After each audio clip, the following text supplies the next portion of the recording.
They dropped their parents on the road. Then the call changed everything.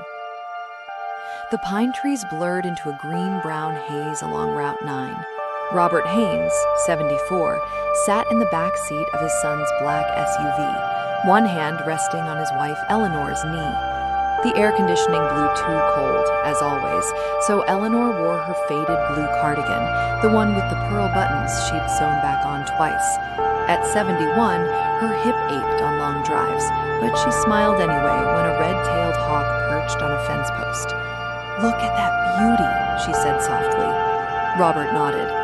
"Wish I'd brought the camera." Marcus, their son, drove with both hands at 10 and 2. His wife Diana scrolled on her phone in the passenger seat. The grandchildren, 8-year-old Sophie and 10-year-old Liam, had stayed behind with a sitter. Family trip to Vermont, Marcus had promised 2 weeks earlier. We don't do enough together anymore. The drive had been quiet, pleasant even. No arguments, just the low hum of tires on asphalt and the occasional comment about the changing leaves. Then the SUV slowed, not gradually. It pulled onto the gravel shoulder with a crunch that made Eleanor's stomach tighten. Marcus put it in park, but left the engine running. He turned around. His face wasn't angry, it wasn't guilty, it was something flatter, decided. "This is your stop," he said. Eleanor blinked. The words didn't land at first. She thought maybe he meant a rest area, a bathroom break. "What did you say, son?" Robert asked. His voice came out quieter than usual, the way it did when he was trying not to scare someone. Marcus exhaled through his nose. "The house situation isn't working. Diana and I have talked about it for months. The kids need space. We need space. There's a rest area a half-mile up. You can call someone from there." Eleanor's hand found Robert's arm. She felt the tremor in his muscles, even though he sat perfectly still. "You're leaving us on the side of the road?" Robert said slowly. Marcus's jaw flexed. "I left some cash in the blue bag. There's a town called Millhaven, about 12 miles east. Get a motel, figure out the next step. You're not helpless." Diana never turned around. She kept her eyes on her phone, thumbs scrolling as if this were any ordinary conversation. Eleanor looked at the back of her daughter-in-law's head. Diana, who had called her mom for 15 years.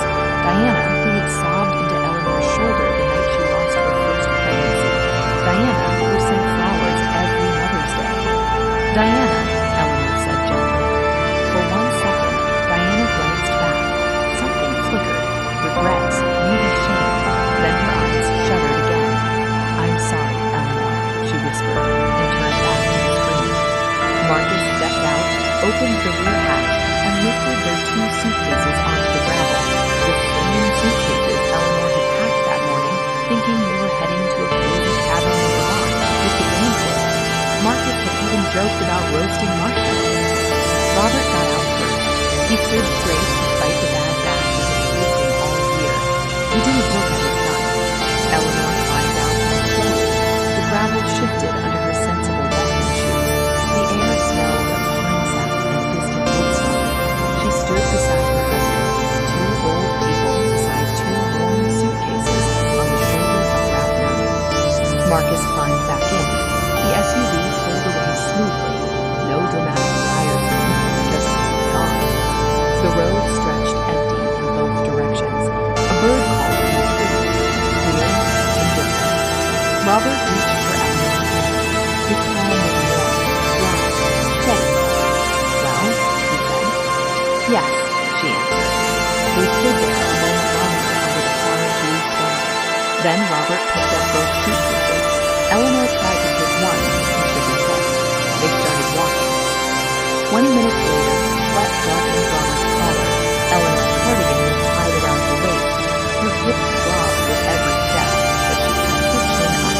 They walked with the careful dignity of people who refused to stumble in public. An old red pickup truck slowed beside them. It looked like it had been rebuilt a dozen times. Different fenders, mismatched paint, but the engine sounded healthy.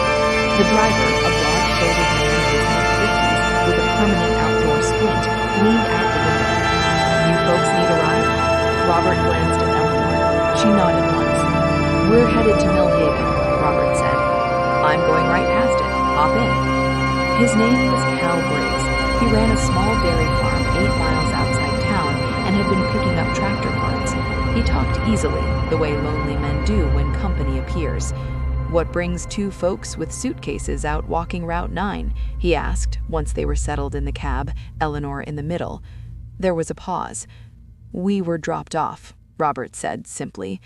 Cal glanced sideways, but didn't press.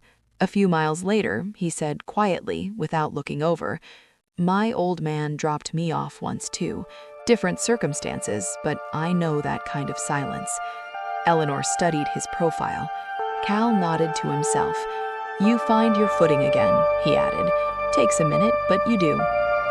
He dropped them at the Pine Rest Motel on Mill Haven's Main Street, a modest, clean place that smelled of cedar and old carpet. When Robert tried to pay for the gas, Cal waved a dinner plate-sized hand. "Don't insult me." He drove off before they could thank him properly. The motel room had 2 beds with blue quilts. A window overlooked the quiet Main Street, hardware store, diner, post office, barber shop. It looked like it hadn't changed in 40 years. Robert sat on the edge of one bed and put his face in his hands. Eleanor sat beside him and wrapped an arm around his shoulders. He leaned into her, the big man who had always been the one others leaned on, the man who built the deck on Marcus's first house with his own hands, the man who co-signed the business loan when banks said no. "Don't," Eleanor said before he could speak. "Not yet. Just sit." They sat like that for a long time. Eventually, Robert straightened and wiped his face. "We need to call someone." "Not Marcus," Eleanor said. "No, not Marcus." They called their daughter Patrice in Portland. She answered on the second ring, the way nurses do when any call could be an emergency. Eleanor told her everything, voice steady, laying out the facts like pieces of a broken plate.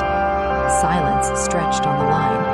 Then Patrice said, very quietly, "Mom, I'm getting in the car right now." "You don't have to." "I'm getting in the car right now." Her voice carried the same steel it had when she was 8 and stood between her little brother and the neighborhood bully. "Do not move." Eleanor hung up and looked at Robert. "Patrice is coming." He nodded, staring out at the sleepy street. "I keep thinking about what I did wrong, going back through every year, looking for the moment I missed." "No, Robert, I can't find it, and I don't know if that makes it worse or better." "It makes it the truth," Eleanor said. "This isn't about something you did. Some things happen despite everything you gave." Meanwhile, Marcus and Diana had driven in heavy silence for nearly 30 minutes, the kind of silence that follows something irreversible. "It had to be done," Diana said, eyes on the passing trees. "I know," Marcus replied. He drove 2 miles under the limit, the way he did when his mind churned. They stopped for gas outside Clear's Fork. Marcus went inside to pay. The small TV behind the counter played a local news segment. The woman at the register, heavy-set with reading glasses on the chain, watched it idly. Marcus glanced up and froze. The chime read, "Local attorney releases details of claims of fake dispute. Documents surface." "Hey," his last name. He leaned closer. The reporter stood outside a county building. She spoke about a property dispute involving a farmhouse and 42 acres in Clear County, land that had been in the same family for 3 generations. Recent regional development had skyrocketed the value. Documents showed the land could be worth approximately $2.3 million if the case resolved in their favor. Marcus's blood flowed from his face in a cold rush. The law firm had been trying to reach Robert and Eleanor for 3 weeks at the old address, the house Marcus had moved them out of months ago, claiming it was too big for them. His phone had 17 missed calls, 16 from an unknown number, 1 from Patrice. He walked back to the car on the night that didn't feel like his own. Diana looked up. The pump stopped. Marcus sat behind the wheel and peered through the windshield.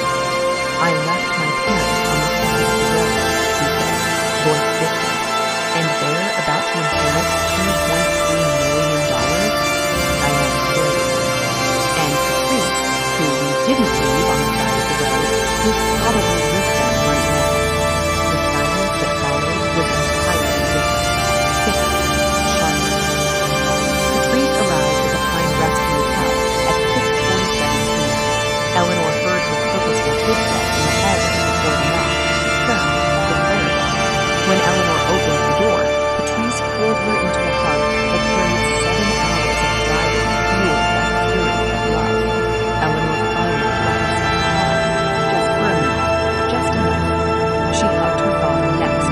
Robert patted her back awkwardly, the way he always did when emotion threatened to show.